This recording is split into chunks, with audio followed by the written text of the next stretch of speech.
Olá, meus amigos, espero que vocês estejam bem, sejam bem-vindos à nossa primeira aula aqui do nosso curso de judaísmo, tá certo? Hoje nós vamos falar um pouco aí sobre o surgimento dos samaritanos, como surgiram os samaritanos. Para isso, eu gostaria de fazer algumas considerações iniciais. Sempre que nós falamos do surgimento de um grupo religioso, nós precisamos entender o contexto em que esse grupo surge, como ele surge, por quê?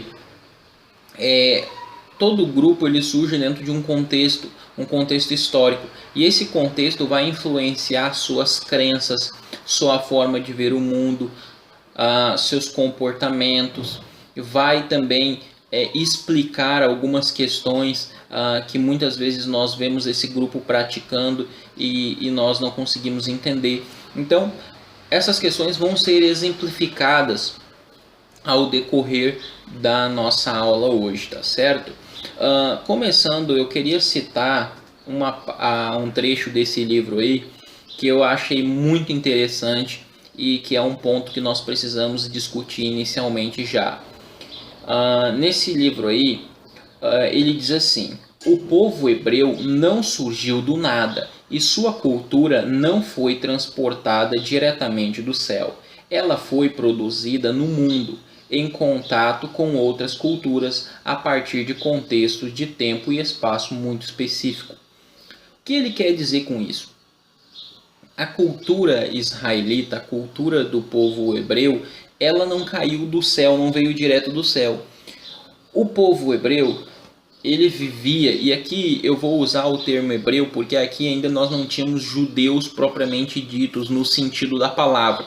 Mais para frente, nas nossas aulas, vocês vão entender como que surge a palavra judeu, como que surge a palavra judaísmo. Então vocês vão entender dentro desse contexto histórico, do surgimento dessas palavras históricas, que elas têm significados importantes na época em que elas surgem. Antes do surgimento dessas palavras, se referiam a esse povo como os hebreus.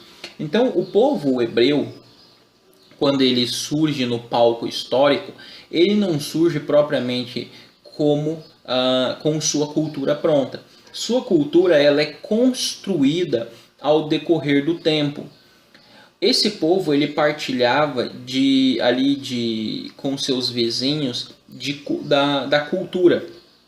Muito da cultura dos seus vizinhos foi tomada e muito da cultura dos seus vizinhos foi rejeitada. Por exemplo, o povo de Israel, em determinados momentos, ele se relacionou com Moabe, com os fenícios, com os amorreus e tudo mais, e isso influenciou o estilo de vida deles, a forma deles de ver o mundo e a formação de sua cultura. De forma que a forma de pensar do povo hebreu ela está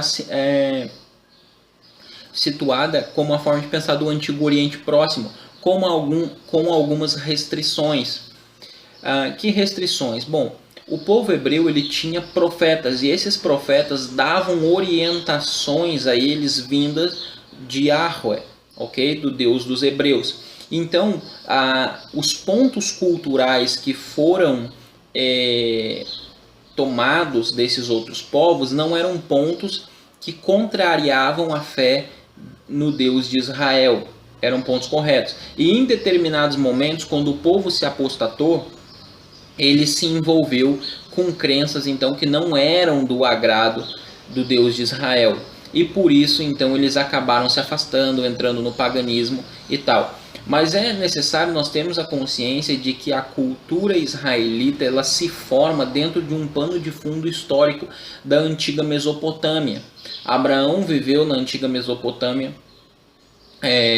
Jacó viveu na antiga Mesopotâmia e assim por diante. Então eles partilhavam de muito da cultura daquele povo, da cultura daquela época.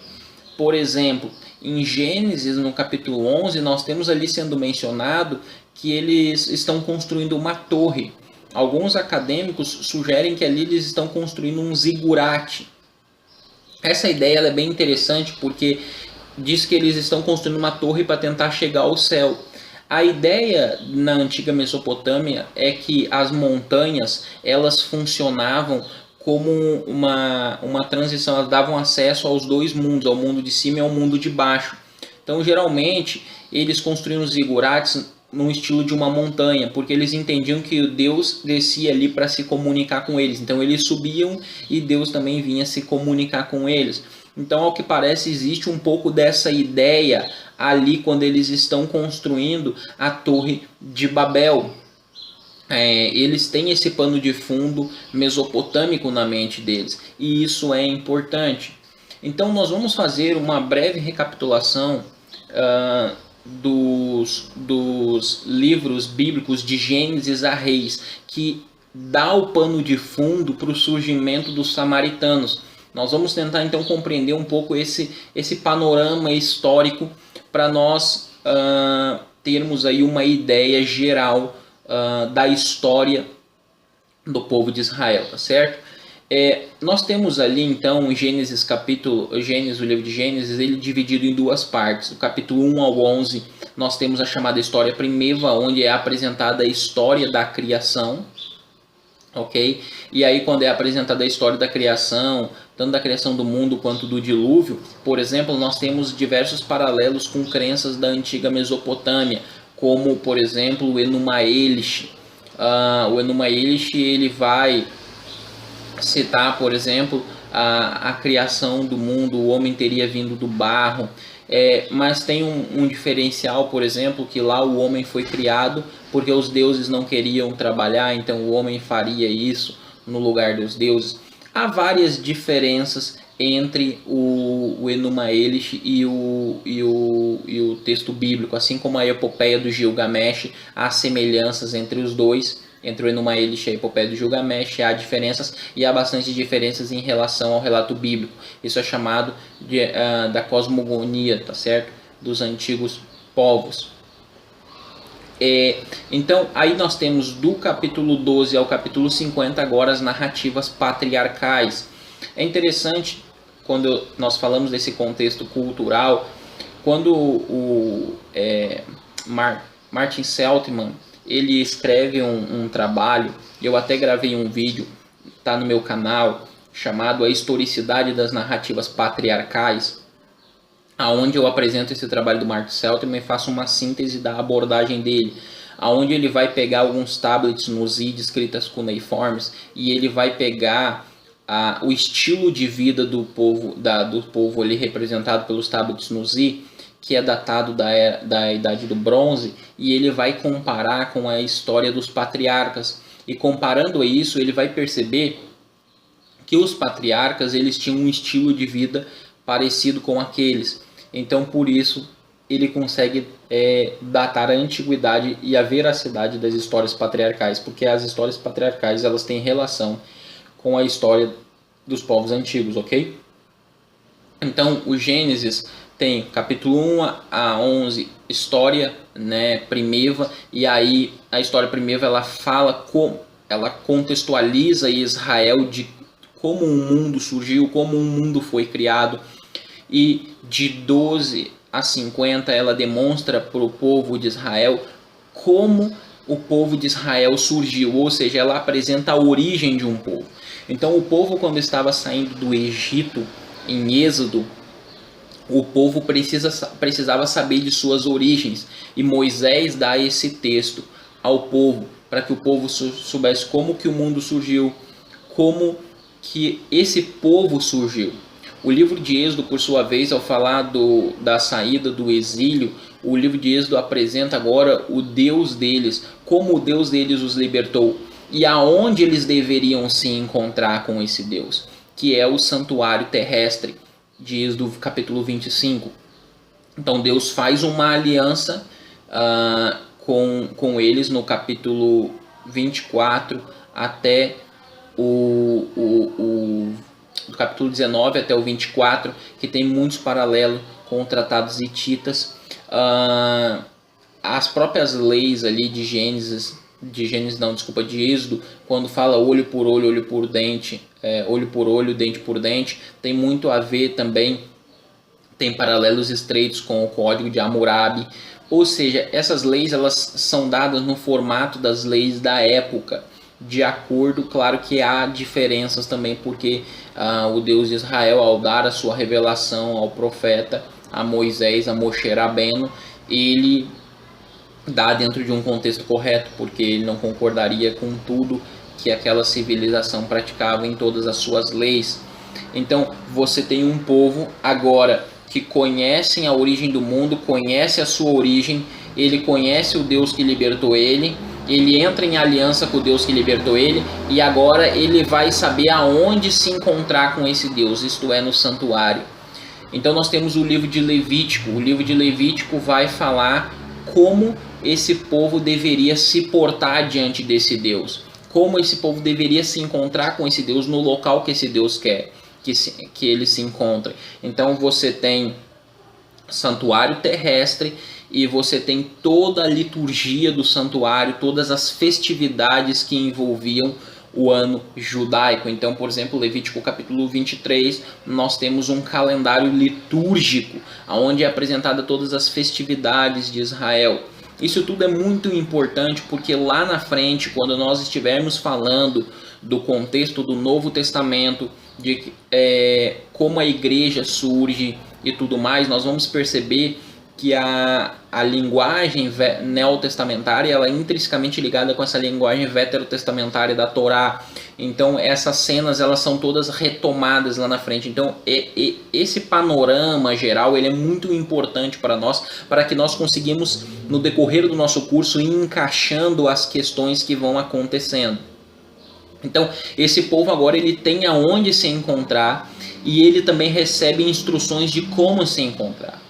Uma vez que esse povo recebe essas instruções, vem o livro de Números, que é para dizer, será que esse povo vai andar com Deus? Então você tem uma tensão dentro do livro de Números, que é, será que esse povo vai andar com esse Deus que libertou eles, que deu um local de culto e que deu instruções a respeito do culto? Por sua vez, o povo, por ter falhado, anda 40 anos, e aí então você tem o livro de Deuteronômio, que é a renovação da aliança com o povo. Ok? E em Deuteronômio eu gostaria de fazer uma ressalva com vocês, que é o conceito de Israel. Esse povo que faz aliança com Deus, ele é um povo bem interessante.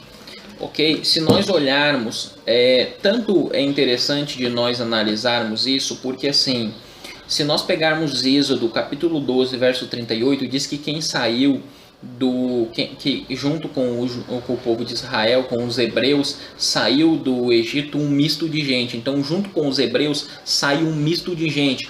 E assim, a partir, eu chamo Israel a partir do monte, a nação de Israel é chamada a partir de Êxodo 19, do verso do 19 até o 24, porque ali Deus faz aliança com Israel e ele desposa Israel.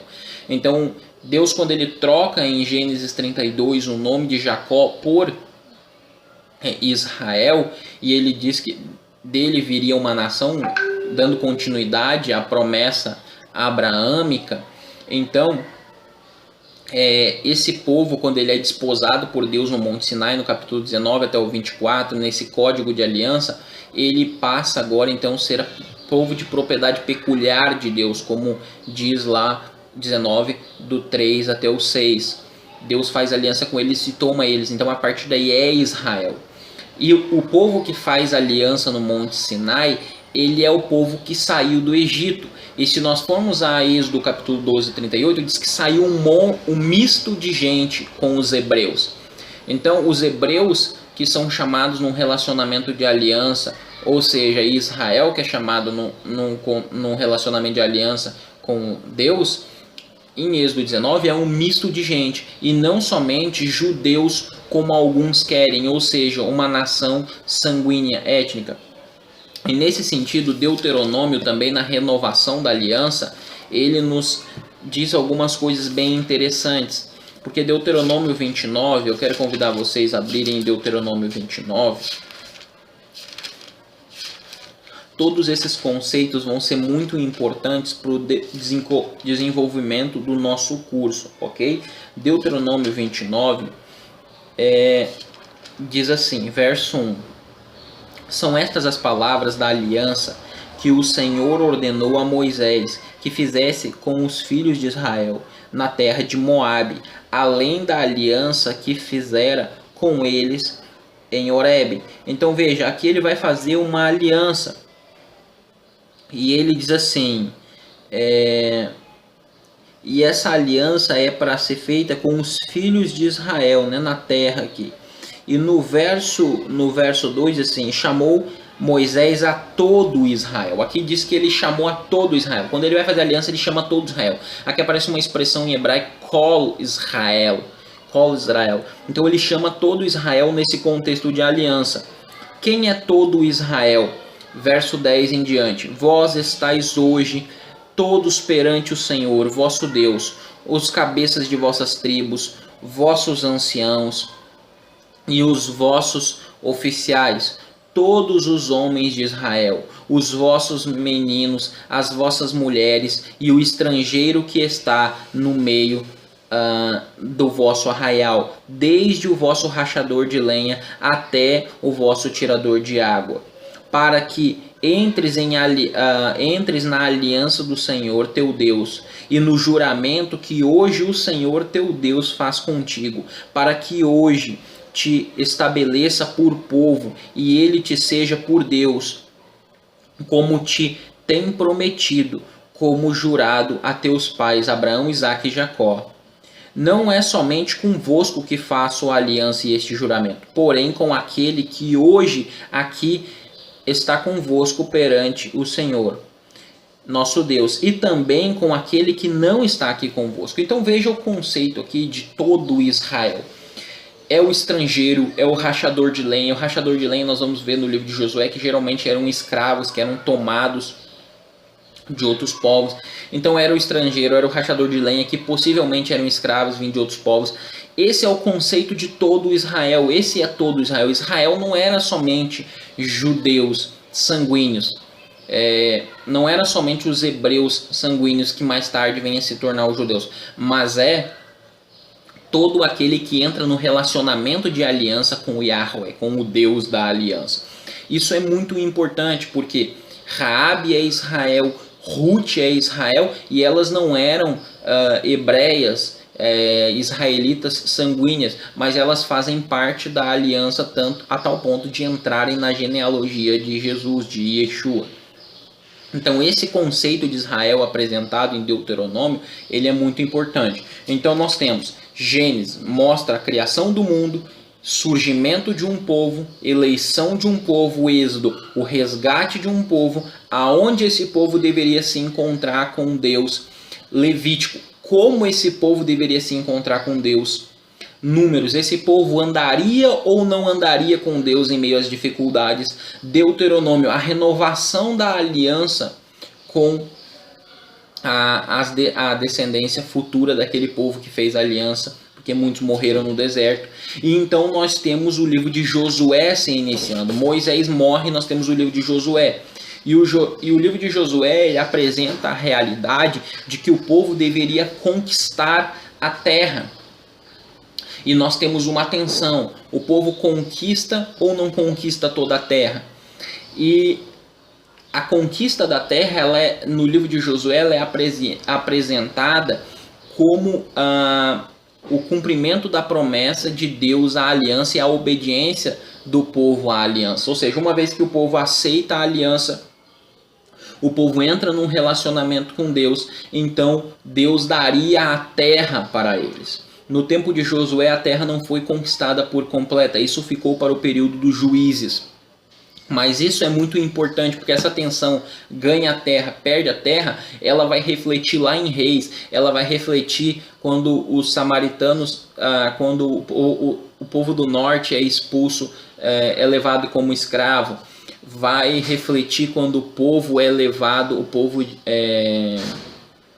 Israel é levado para a Babilônia como escravo.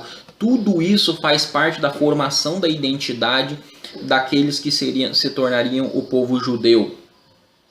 Então Josué apresenta essa tensão. A ideia central de Josué é: o povo tem que conquistar a terra como um cumprimento das promessas de Yahweh. E se o povo não cumprir seu papel dentro da aliança, consequentemente não vai conquistar a terra. O povo tem bastante êxodo em Josué, porém não conquista a terra por um todo, o que cria uma tensão e deixa uma tensão para o livro de Juízes, Porque o livro de Juízes ele apresenta uma tensão nesse sentido. Por quê? Porque o povo agora ele tem vizinhos e eles começam a se relacionar com os vizinhos, de forma que você tem um ciclo que é o seguinte: o povo de Israel se relaciona com os vizinhos. Quando eles se relacionam com os vizinhos, eles começam a entrar no paganismo. Quando eles entram no paganismo, eles passam agora a se comportar como os pagãos. E quando eles se comportam como os pagãos, eles se tornam escravos dos pagãos. E quando eles se tornam escravos dos pagãos, eles estão lá, eles clamam a Deus. Deus levanta um juiz, que esse juiz é um libertador. Nós não devemos confundir com juízes no sentido de hoje, mas ele é um libertador, ele é um guerreiro, ele é um guerreiro que luta de forma bélica. Nós temos então, por exemplo, a questão Gideão, nós podemos citar Sansão, Eude, foram esses libertadores. Então nós temos essa tensão. O povo tinha que conquistar a terra, mas o povo começa a se relacionar com seus vizinhos, porque o povo se relaciona com seus vizinhos, o povo se afasta de Deus, se torna escravo de seus vizinhos, e por se tornar escravo de seus vizinhos, eles não conquistam a terra, e aí então eles clamam a Deus, Deus levanta um libertador, e esse libertador liberta eles. Eles vivem um tempo de paz. Após esse tempo de paz, eles tornam a pecar, se relacionam novamente, e nós temos esse ciclo constante. De forma que algumas vezes, no livro de Juízes, nos dada uma informação, como aparece aqui, por exemplo, no capítulo 17, se não me falha a memória. Exatamente, 17 verso 6. Naqueles dias não havia rei em Israel, cada um fazia o que achava mais reto.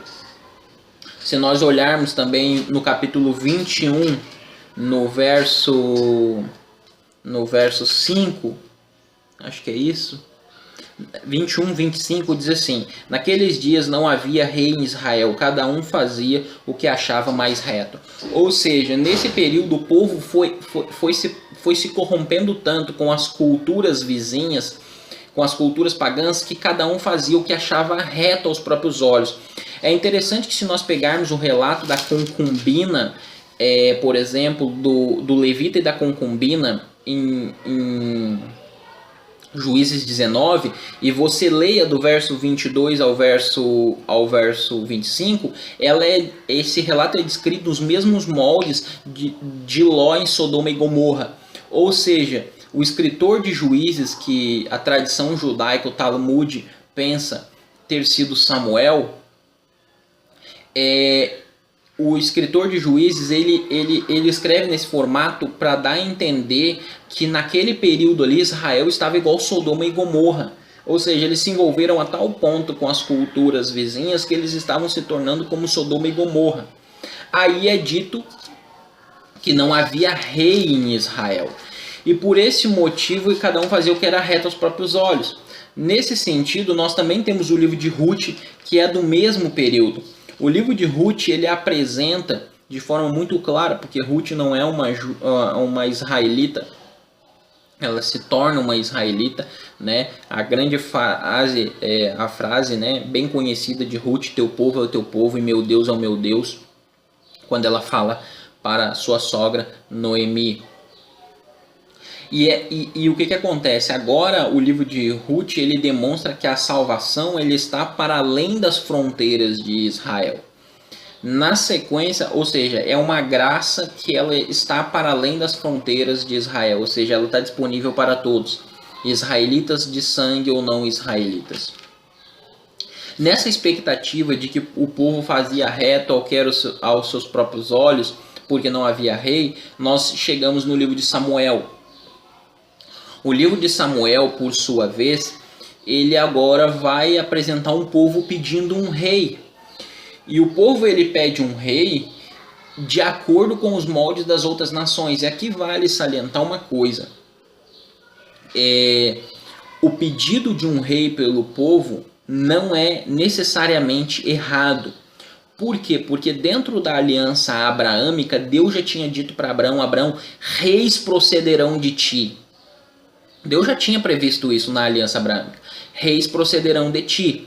A questão aqui é o desejo do coração deles de ter um rei de acordo com os outros povos. E Deus dá um rei para eles de acordo com os outros povos. E quem é o rei? É Saul. E Saul vai fazer de acordo com os outros povos. Saul é desobediente a Deus. Saul, ele peca contra o Espírito Santo sai de Saul. Ou seja, ele é um camarada que ele vai então atender a expectativa do povo. Na sequência, Deus dá um rei agora de acordo com o seu coração, que é Davi. Que embora Davi tenha seus erros, mas ele era um rei segundo o coração de Deus. E agora, no reinado de Davi, Israel vai viver os seus dias de glória. Porque se nós pegarmos em 2 Samuel, capítulo 7, aqui quando nós temos a aliança davídica, e eu convido vocês a darem uma olhadinha num vídeo que eu gravei, Call Israel, que está no meu canal, que nesse vídeo eu falo dessa geografia aqui, porque nesse período aqui, o povo de Israel, e vocês vão acompanhar aí no PowerPoint, o Davi, ele conquista praticamente todo o mundo antigo ali, do Antigo Oriente Próximo, praticamente tudo. O reino dele encontra uma extensão muito grande. E aqui Deus dá o descanso para a terra e o descanso para o povo que ele havia prometido na aliança. Aqui o reino de Israel encontra seus dias de glória. Davi, de fato, é o rei segundo o coração de Deus, e ele põe o povo no caminho, embora em alguns momentos ele erre, embora em alguns momentos ele tenha dificuldade, mas ele faz isso. E aí nós começamos a entrar no momento de Salomão. Salomão, filho de Davi, vai nascer. E aqui nós vamos entrar no período de reis, que vai dar origem então ao povo samaritano. No período de reis, o Salomão, ele investe muito no reino, em construções e tudo mais. Até mais para frente eu quero ver se eu faço um vídeo sobre como funcionava a questão de finanças na época. E eles investem na construção, em construções, em obras. Salomão, ele constrói o templo, e está lá em 2 Reis, capítulo 8, a dedicação do templo. E é importante uma coisa: no Antigo Oriente Próximo, o templo era o local onde o Deus da nação habitava, e era dali que ele governava a nação. A ausência de um templo indicava a ausência de um Deus governante, dirigente da nação. Isso é muito importante você ter em mente. Aí ele constrói o templo e prepara agora o terreno para o período caótico que vai ser o período dos reis. Por quê? Porque ele começa agora a cobrar muitos impostos. Ele cobra muitos impostos, e por ele cobrar muitos impostos, o povo começa a ficar insatisfeito com ele. O povo começa a ficar insatisfeito, mas ele era Salomão o Grande, então foi levando até chegar o período de Jeroboão. De Jeroboão, que é o que vocês vão acompanhar na tela agora junto comigo. Então, amigos, após a morte de Salomão, nós temos dois nomes importantes, que é daí que o império se divide. O primeiro é Jeroboão, que eu já mencionei anteriormente, e o segundo é Roboão.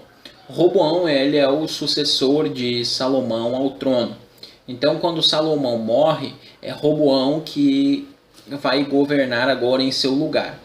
Porém, Roboão, ele vai agir de forma insensata para com o povo. E se Salomão pesou nos impostos ali, Roboão vai muito além, de forma que ele começa a adquirir a insatisfação do povo. Eu queria ler esse texto com vocês, 1 Reis, capítulo 12, verso 11. 1 Reis 12, 11. É um verso importante para nós lermos. 1 Reis 12, 11.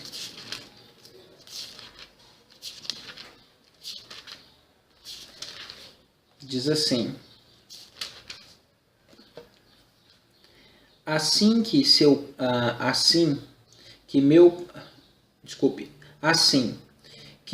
meu pai vos impôs jugo pesado, eu ainda vô-lo aumentarei.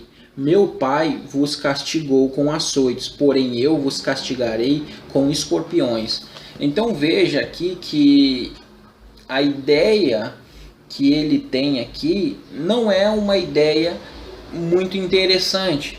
Roboão, ele diz assim: olha, se meu pai castigou vocês com açoites, eu vou além do meu pai, né? Ele diz aqui que se o jugo que o pai dele impôs a eles era pesado, então ele iria aumentar.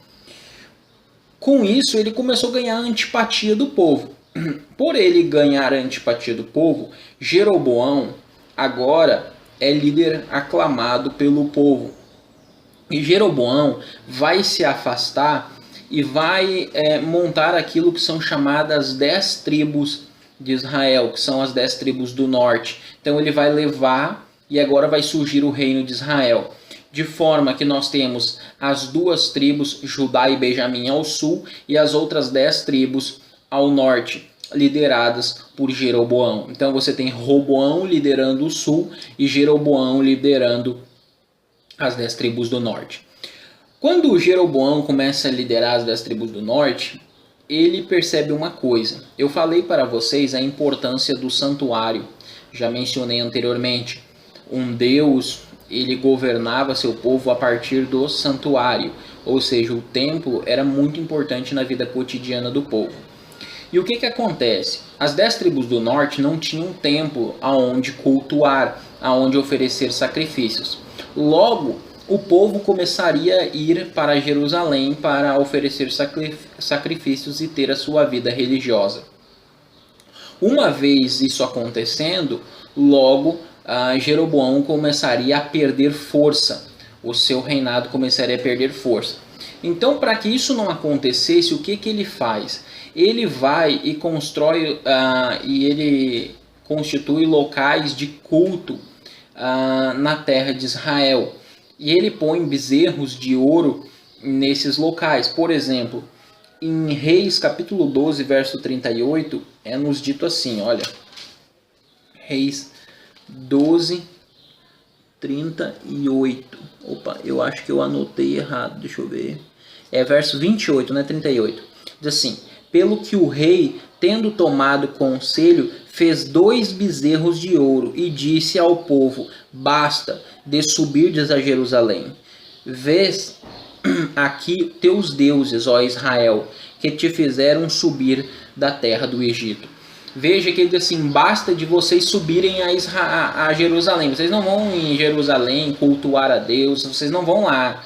Vocês vão fazer o quê? Vocês têm aqui 2 bezerros de ouro e esses aqui são os deuses que tiraram vocês do Egito. Então ele vai segurar o povo ali no norte para o povo ficar adorando ali. Nós já temos aqui alguns problemas, né? Nós já temos alguns problemas porque ele coloca, se nós nos lembrarmos de Deuteronômio capítulo 4, por exemplo, vale a pena ler esse verso aqui porque é importante que nós vamos percebendo como que ele vai se afastando da religião bíblica. Em Deuteronômio capítulo 4, em diversos momentos é dito para o povo não fazer assim. Êxodo 20 já dizia isso. Em Deuteronômio capítulo 4 também é dito várias vezes para eles não fazerem imagens. Porque no dia que o Senhor se encontrou com eles no Sinai, eles viram apenas fogo, a aparência.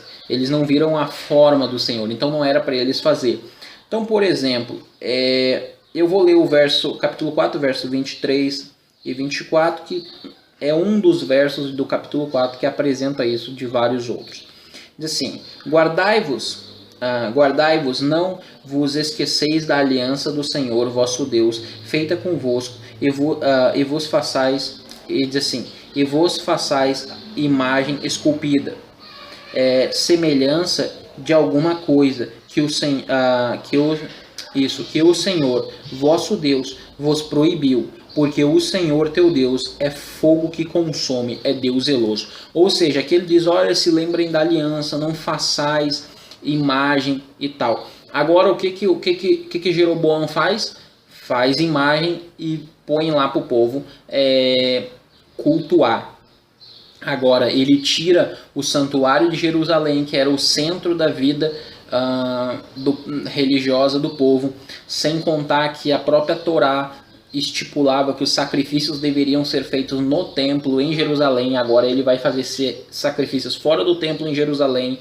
Agora ele começa a se envolver com a adoração de imagens, ele começa a se afastar gradativamente daquilo que o Deus de Israel tinha proposto para seu povo. Bom, eu queria demonstrar então para vocês, como vocês acompanham na tela, esse mapa. Nesse mapa nós temos a divisão das tribos. Então nós temos Judá aqui embaixo, né, no ladinho da Filistia, entre a Filistia e o Mar Morto, né? Ao lado direito nós temos o Mar Morto, depois nós temos Betel, que marca quase que uma fronteira, e para cima nós temos Israel, né? Siquém e Samaria.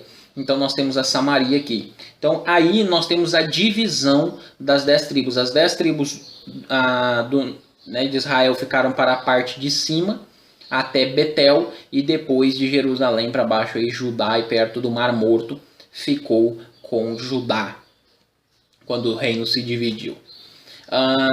Eu queria convidar você a dar uma olhadinha na tela aí, para nós darmos uma olhada na cronologia dos reis, porque alguns desses reis eles são bem importantes. Há de lembrar que o reino de Samaria ele dura apenas 209 anos. O reino do norte ele dura apenas 209 anos e ele tem cerca de 19 reis. Esses reis duraram no máximo 10 anos. É uma média de 10 anos que esses reis, cada um deles, duraram. E eles, a tomada pelo poder, ela era na força bruta, ela era por meio de enganos. Não era como no sul. O Reino do Sul durou 400 e alguns anos, não me lembro agora de cabeça, mas nós vamos ter uma aula sobre isso e nós vamos falar sobre isso. Bom, se não me falha a memória, 433 anos.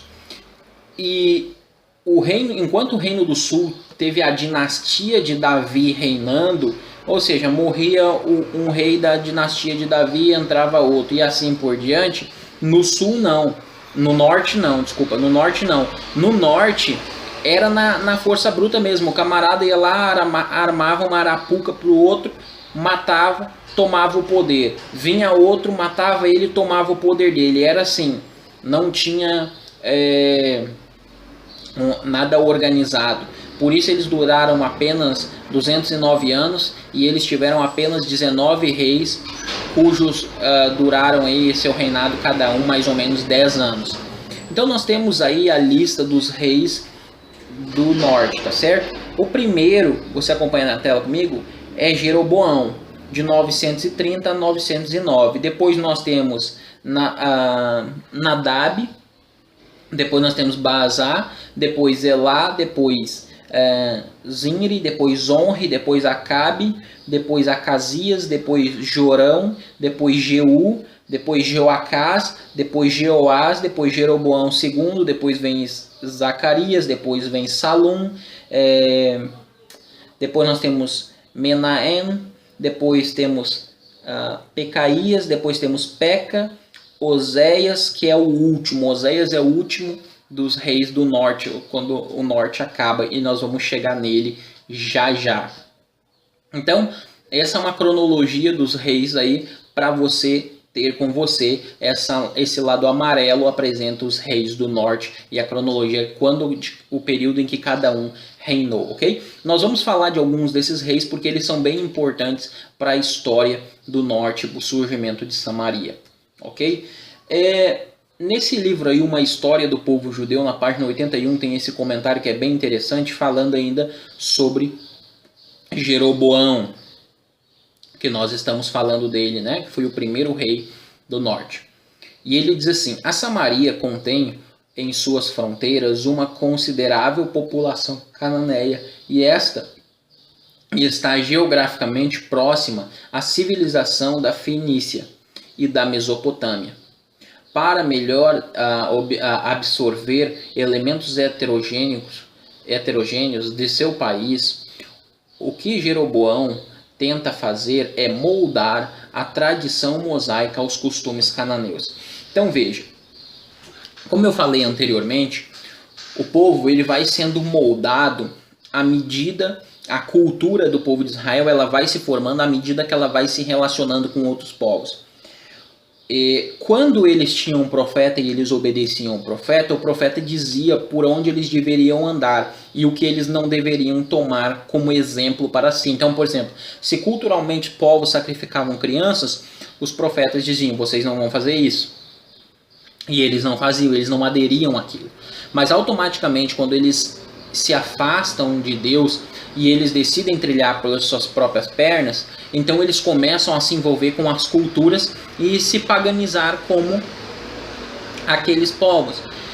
O que Jeroboão tentou fazer? Ele tenta misturar a religião mosaica, a religião da Torá, com a religião dos cananeus. E ele vai misturando, aí, fazendo um sincretismo religioso. Aos poucos o paganismo vai entrando. Nós temos aqui a menção da Fenícia também, que era uma outra vizinha, que já vai entrar no palco histórico de Israel mais diretamente.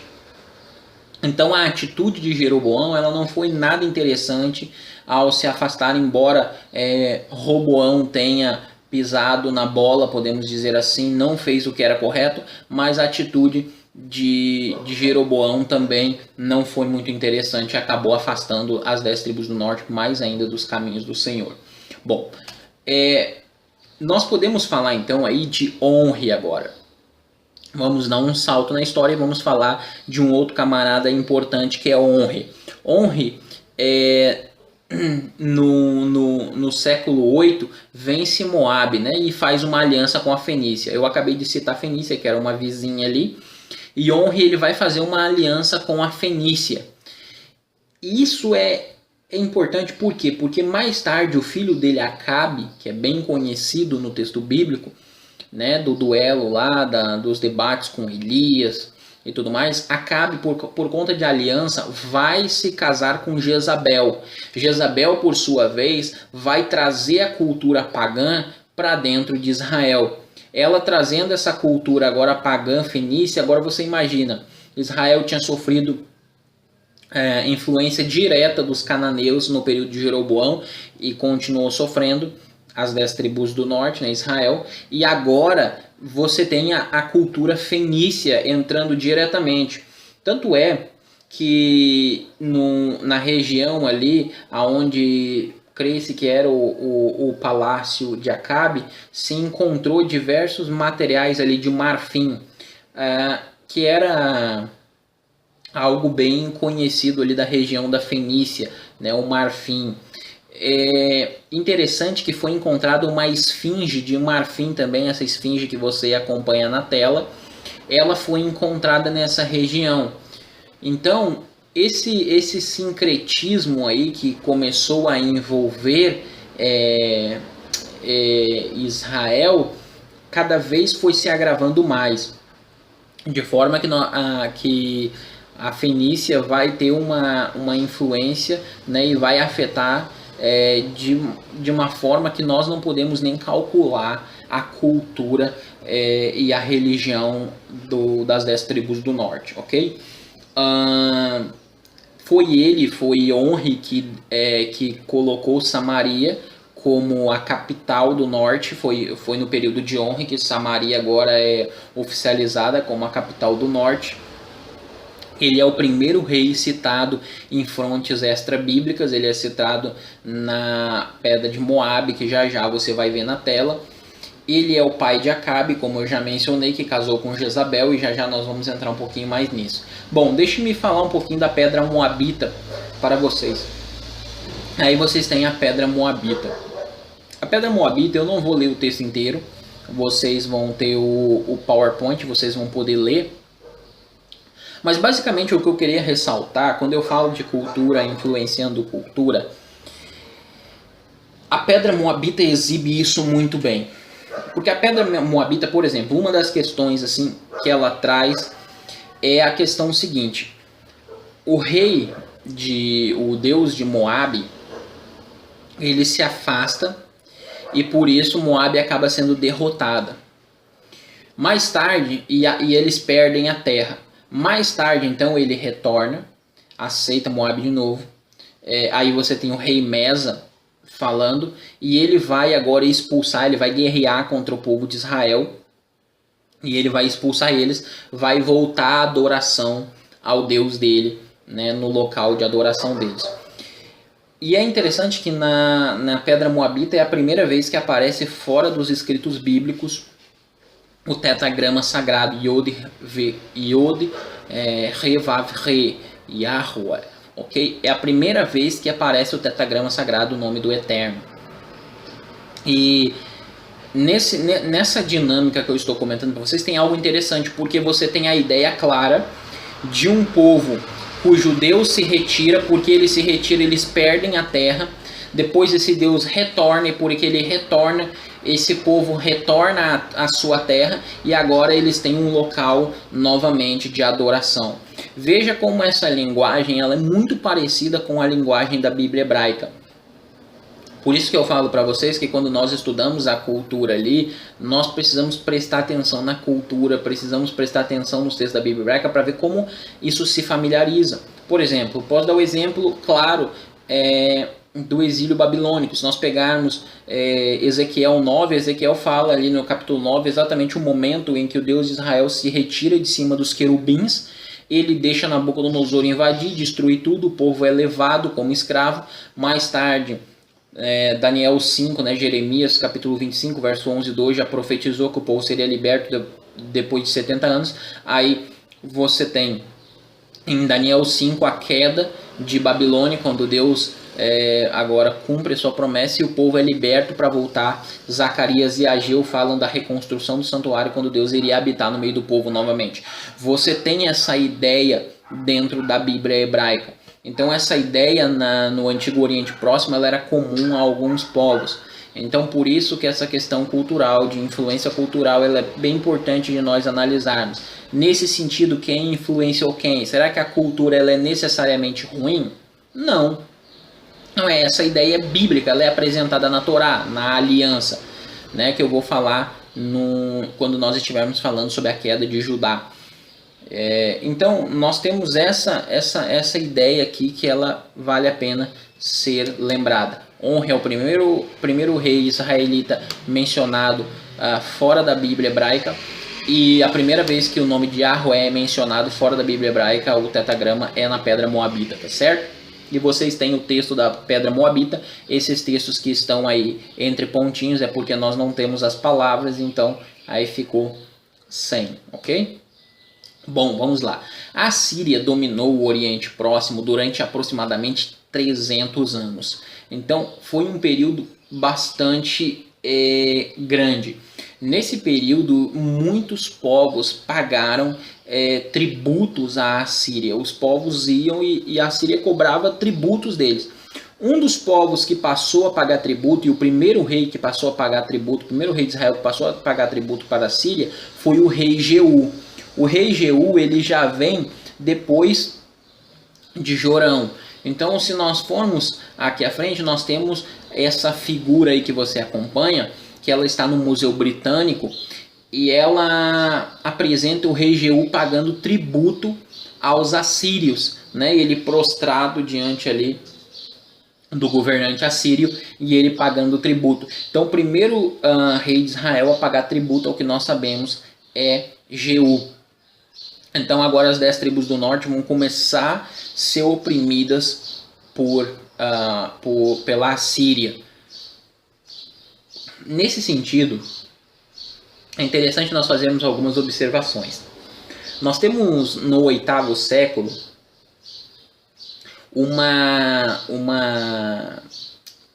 um enfraquecimento do Império Assírio. A Síria tinha um rei que era Salmaneser III, esse camarada, ele era impetuoso, ele era um rei, desculpa, não foi Salmaneser, ele é o terceiro, ele é o sucessor, é o rei Assurbanipal, tá? Assurbanipal II. Esse camarada, ele era extremamente violento, mau, era um camarada impetuoso. Por exemplo, eu separei aqui uma citação dele para ler para vocês. A citação diz assim: capturei vários soldados com vida, cortei braços e mãos de alguns, de outros cortei nariz, orelhas e extremidades. Arranquei olhos de muitos soldados, fiz pilha de vivos e outra de cabeças. Pendurei as cabeças nas árvores ao redor da cidade, queimei os meninos e as meninas adolescentes. O camarada, ele era, e isso daqui ele está se gabando do que ele fez, ele era um camarada extremamente ruim mesmo. Ele ele perseguiu, ele matou. Essa era a Assíria, essa era a cara da Síria. A Síria era forte, eles iam para cima mesmo. Aí depois, quando esse camarada morre, vem então Salmaneser III. Esse camarada aqui, ele era um rei mais fraco. Nesse período, no 8º século, quando ele está ali por volta de 843, quando ele está governando, ele já não está mais tão forte, né, no 8º século. Aí, nesse momento, Israel consegue retomar um pouco do seu império. Então, por exemplo, o profeta Jonas, né, lá em 2 Reis, no capítulo 14, do verso 23 ou 25, ele fala que na época de Jeroboão II, não confunda com Jeroboão, que foi o primeiro rei lá em 930, mas Jeroboão II, que reinou ali de 781 a 753, Jeroboão II, ele consegue conquistar um pouco daquilo que era o Império de Israel de volta, de forma que, pelo que o texto bíblico diz ali, pelo que Jonas diz ali no texto bíblico, ele vai tomar até a região de Hamat, que era uma região na época de Davi governada. Essa tomada aí, ela é bem interessante, por quê? Porque mais tarde vai subir um outro rei, que é Tiglat-Pileser II, que ele vai começar a retomar força. E aí você vai ter outro vassalo, que é o rei Oséias. O rei Oséias foi o último rei de Israel das 10 tribos. E ele se tornou vassalo da Assíria. Só que em determinado momento ele para de dar o tributo e vai buscar a ajuda do Egito para poder resistir à Síria. E aí a Síria vai vir e vai destruir os dois. De tal forma que em 722, então, a Síria vai acabar com a Samaria, vai misturar os povos. Nós já vamos falar de forma mais detalhada disso. Nós não sabemos exatamente se quem fez a separação, quem fez a mistura foi Salmanasar V ou se foi Sargão. Eu penso que tenha sido Sargão. Mas porque só uma questãozinha aqui interessante, por que às vezes fica a dúvida?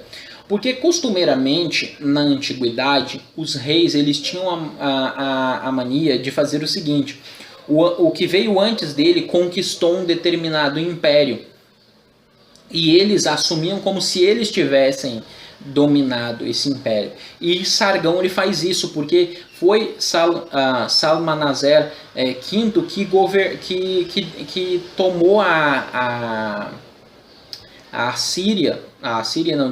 Samaria e devastou ali em 722, 723, 722. Mas Sargão vem na sequência e Sargão diz que foi ele. Mas ao que tudo indica, foi ele que fez as deportações.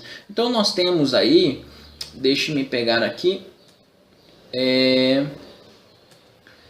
aqui nós vamos acompanhar aí na tela e você acompanha comigo, é essa imagem aí que é da deportação. Então, por exemplo, os exilados vindos de Samaria, representados pela linha laranja, eles são espalhados por Goza, por Nínive, Halá, Ramadã. Aí o que eles fizeram? Eles pegaram outros exilados que vieram de Babilônia, de Culta, de Babilônia, de Damasco e de Samaria, e levaram para Samaria. E ali eles misturaram esse pessoal.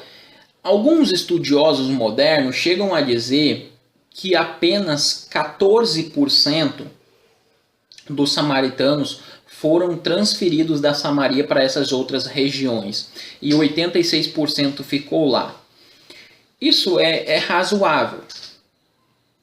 Mas, independente da proporção, o fato é que Samaria deixou uma marca indelével na memória, que a Síria deixou uma marca indelével na memória dos samaritanos e na estrutura religiosa dos samaritanos.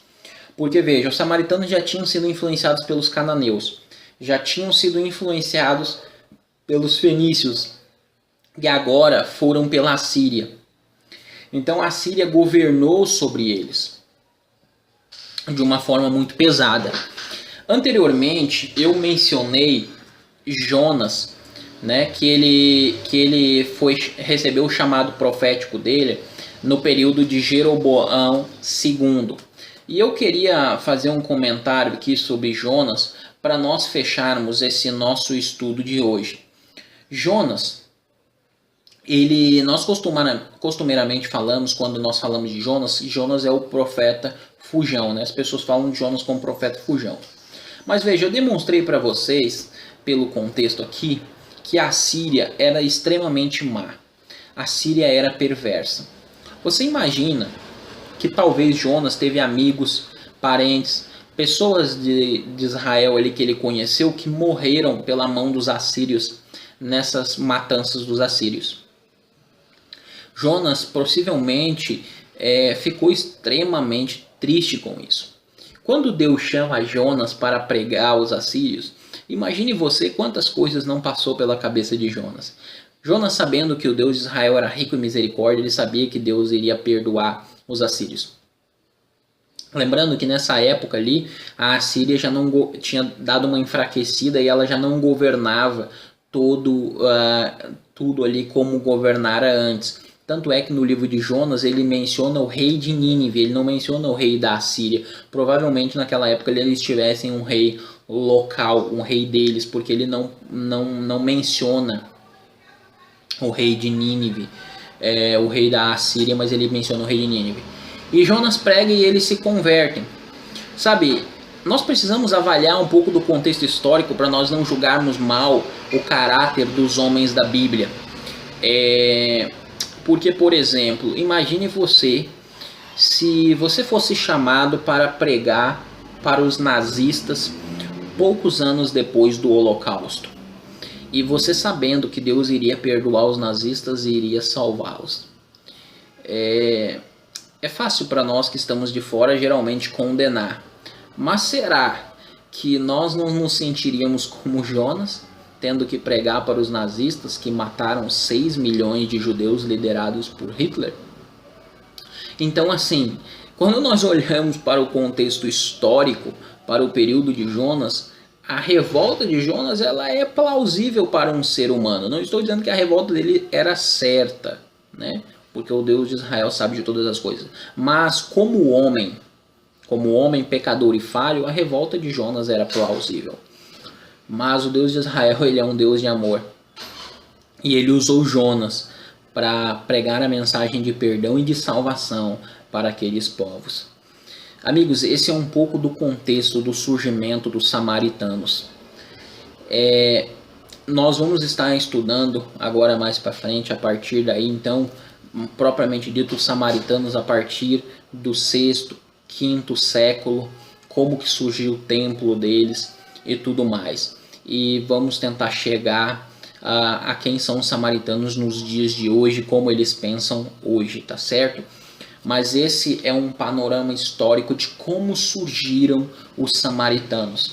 Então nós paramos em Oséias, em 722, quando os samaritanos são dispersos, são misturados e se tornam um povo misturado, um povo misto, ok? Um povo sem identidade. Lehitraot, até a nossa próxima aula.